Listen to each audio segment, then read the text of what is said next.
Many heads and entire bodies rolled across the ring when they dared to face the lethal knockout machine, Iron Mike. But in today's video, I bring you the names of those who were sentenced to the death chamber just by being announced as Mike Tyson's next opponents. The last of them agonized for years before karma dealt him the final blow. Want to know who it is? Stay tuned until the end. Content: Mike Tyson vs. Ricardo Spain. It was June 1985, and the name of an unstoppable warrior was beginning to echo around fight rings worldwide. Mike Tyson. With an undefeated record of 3 knockout victories, Tyson made his televised debut against Ricardo Spain, in what was also his first fight scheduled for more than 4 rounds. The fight was on the preliminary card of Jesse Ferguson versus Tony Anthony, but it would steal much of the night's spotlight. Spain's record was announced as 7 victories, with 5 of them achieved by the hard way, knockout, without any defeats. Everyone at Resorts International, Atlantic City, New Jersey was questioning whether Spain's strength would be enough to defeat a Tyson who refused to lose.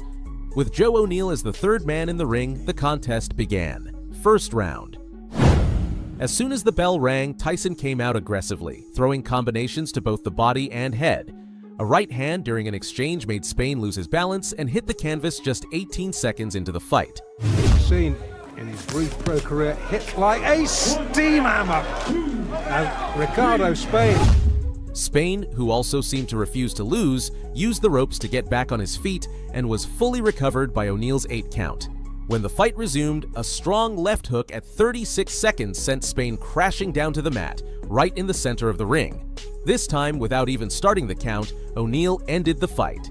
At 39 seconds of the first round, in a fight scheduled for 6, Mike Tyson scored an astonishing knockout victory over Ricardo Spain. Mike Tyson vs. Frank Bruno the Q. Background: Tyson and Bruno first met in a professional boxing ring on February 25, 1989. At that time, Mike, already the youngest heavyweight champion in history, was defending his titles. As the undisputed champion, it was the first defense of the Ring Magazine's World Heavyweight title, the 5th defense of the International Boxing Federation's World Heavyweight title, the 7th defense of the World Boxing Association's World Heavyweight title, and the 8th defense of the World Boxing Council's World Heavyweight title. That day, in the ring of the Hilton Center, Las Vegas, a true massacre took place. Tyson dominated Bruno from the start, finally finishing him by technical knockout at 2 minutes and 55 seconds of the 5th round. Bruno was caught that time, and Tyson knows it. Tyson trying to attack now to finish him off. Big trouble now. He's ready to go. He hits him with a right hand. Gives him room to come off the ropes. Scores with the uppercut. Lands a big right hand. Bruno's in. He's still in big trouble. The uppercut catches him. The right hand catches him. As the big right hand lands, Tyson knows he's got him in big trouble. If he doesn't answer it, Richard Steele. The rematch years would pass, but neither fighter would forget the unfinished business between them, their rematch. On March 16, 1996, at the MGM Grand Ring in Las Vegas, destiny called them to settle the score. This time, the roles had dramatically reversed. Now, Tyson was the challenger, while Bruno had to defend his World Boxing Council heavyweight title for the first time. Although Tyson wasn't expected to be the bigger figure that night, his purse reached a whopping $30 million, while Bruno's was set at 6. That's respect. This was Tyson's 3rd fight since being released from prison, and skeptics still questioned whether he had what it took to become heavyweight world champion once again. With Mills Lane as the 3rd man in the ring, the Beast, Iron Mike, came out to feast. Rematch summary. From the sound of the opening bell, Tyson offered the crowd a violent spectacle. For 2 full rounds, Tyson pressured the champion, who refused to let go of the belt until it became inevitable that he would succumb to defeat. Every time he comes in, he's an older. He's not Tyson under control of the belt. He'll be very angry. And that Bruno doesn't have the foot speed to compete. Didn't seem to do anything, but it was a nice effort. And anytime, oh, here comes Tyson. Tyson with a combination with 20 rounds, I guarantee you. Oh, a left hook by Mike Tyson, flush on the face of Frank Bruno. Another left and a... In the 3rd round, a barrage of punches, starting with a terrifying left hook and ending with 7 unanswered blows, sent Bruno against the ropes, forcing him to hand over his WBC heavyweight title to the controversial Iron Mike. Here's a combination uppercut. Bruno expected. He said he's not looking for the Tyson. Tyson laying it on, pouring it on. Down goes Bruno. After witnessing the massacre, Lane had no choice but to stop the fight after just 50 seconds as Bruno sat on the bottom rope, absorbing punches. Mike Tyson versus Tyrell Biggs. Tyrell Biggs may have had success in the 1984 Olympic Games, but unknowingly, that was also the year he sealed his fate and brought upon himself the worst karma that could exist, becoming Mike Tyson's #1 enemy. You see, Mike's dream had always been to become an Olympic gold medalist in the super heavyweight division, making his nation proud. But when the trials for the Olympic team began, his size raised doubts about his power, and he was ultimately left off the team. Resigned, he went to the airport to wish the team good luck, unaware that there, thanks to Tyrell Biggs, he would suffer one of the greatest humiliations of his boxing career. In front of everyone, including the press and fans, Biggs joked about not knowing why Mike was there, since he wouldn't be boarding the plane with them.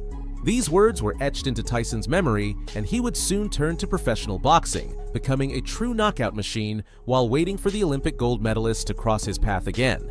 They say time waits for no one, and on October 16, 1987, Mike had the most important appointment of his life up to that point. He was set to step into the ring at the Convention Hall in Atlantic City, New Jersey to face Tyrell Biggs. Undoubtedly, things had gone well for Mike. He was entering his first defense of the International Boxing Federation heavyweight title, the third defense of the World Boxing Association heavyweight title, and the fourth defense of the World Boxing Council heavyweight title. With an undefeated record of 31 victories, 27 of them by knockout, Iron Mike had already proven that he didn't need an Olympic gold medal to carve his name into the golden pages of boxing history. Tyrell, who had not long ago turned professional, entered the ring to challenge Mike with an impressive record of 15 victories, 10 of them by knockout. Biggs stoked the flames of Tyson's resentment by making controversial statements before the fight. According to Biggs, he had known Mike from before and knew he wasn't indestructible. To Tyrell, Tyson's undefeated record was because he had never faced a real fighter, someone like him. With Tony Orlando as the third man in the ring in a fight scheduled for 15 rounds, the battle commenced. Fight summary. From the start of the fight, Iron Mike became the clear aggressor. From the first round, Mike Tyson's left hook became the appetizer, main course, and dessert for a Biggs who seemed to be at an all-you-can-eat feast. He's thrown. Well, whatever he does, he's trying for the head. Now we see him. That was a good shot by Tyson. Just a jab again. And come with that right hand. That was a quick little overhand right. It was 5 years ago, but he really bothered me. There's the hook. Again, because throughout the rounds, Biggs truly struggled to keep up with the pace that Tyson comfortably dictated. Like a predator to its prey, it seemed as though Mike was merely playing with him before delivering the death sentence. Best punch of the fight. That was the left hook, Barry. That was the left hook I was talking about. Georgie Fitness will say, keep those hands high. Right. Again, same thing. 1-2. And he throws it. The outcome of this fateful match came in the 7th round when, finally, Biggs had had enough. It was another one of Tyson's epic left hooks that sent the Olympic gold medalist's head back to his corner, his body collapsing on the canvas with his feet in the air. But he didn't put him away. Help.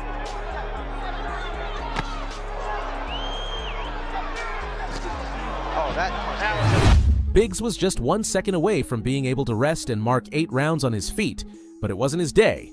no legs at all. And he is gone right now. He has 10 seconds to go in a round. There's a left hand. He's down again. It's over. At 2 minutes and 59 seconds of the 7th round, Mike Tyson defeated Tyrell Biggs by technical knockout. Mike may live with the bitter taste of feeling that Biggs's gold medal could have been his, but he surely rests easy knowing he proved he was better than the one chosen for his lack of suitability for the sport. Closing. If you've made it this far, thank you. Remember, the best way to support my content is by leaving a like on the video.